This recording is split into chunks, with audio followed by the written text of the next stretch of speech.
The world economy has experienced four global recessions over the past 7 decades, in 1975, 1982, 1991, and 2009. Ever wondered why recession occurs? What can government do to avoid recession? And what can we do to make our finances recession-proof? Let's explore that in this video.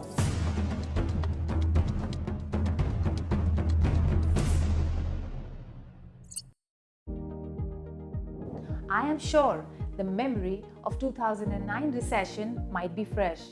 It was caused by the collapse of the US housing bubble. India's trade collapsed alongside global trade.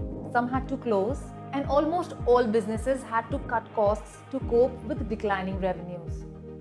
I am sure no one wants to experience that again, and that is why it becomes important to understand why a recession occurs. Let's first understand how a business in general works, no matter what the nature of the business is. Businesses run on this one principle globally, that is demand and supply. For a business to run smoothly, it should have an equilibrium between demand and supply. For instance, let's consider that there is a drought and very few strawberries are available, and more people want strawberries than available. Naturally, the price of strawberries will increase dramatically, and therefore there is no equilibrium here. In this case, there is a negative disruption to the balance between demand and supply, which obviously will prompt economic decline.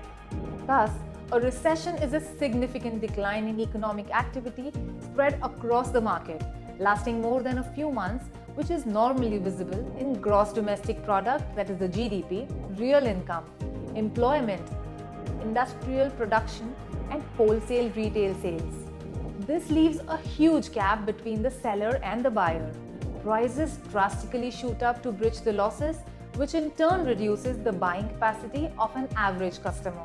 Apart from the financial reasons, sometimes pandemics, geopolitical factors, wars and tension between countries can also cause recession. Like for now, the Indian economy was recovering from the COVID-19 when the invasion of Ukraine by Russia added new economic challenges to the existing ones. The war resulted in supply chain disruptions, currency falls, and high inflation.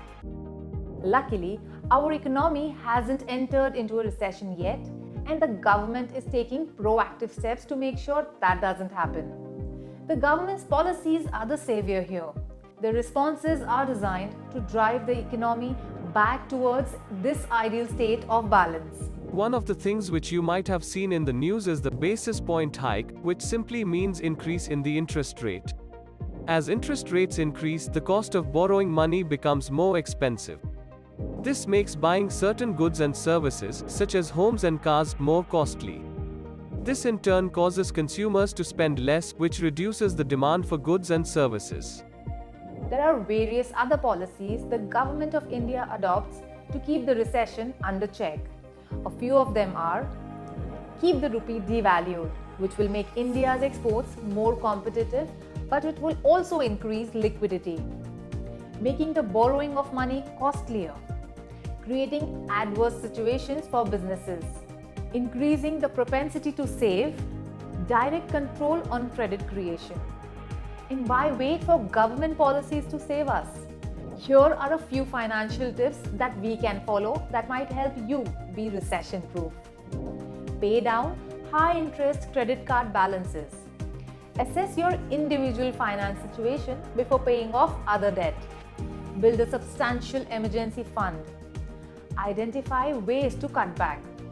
Recessions are unavoidable, but they are only temporary. However, it is critical to know the early signs of a recession so that you are prepared if one arises. I would like to end this video with a quote from Peter Lynch, the famous American investor and mutual fund manager. This one is different, is the doomsayer's litany, and in fact, every recession is different. But that doesn't mean it's going to ruin us.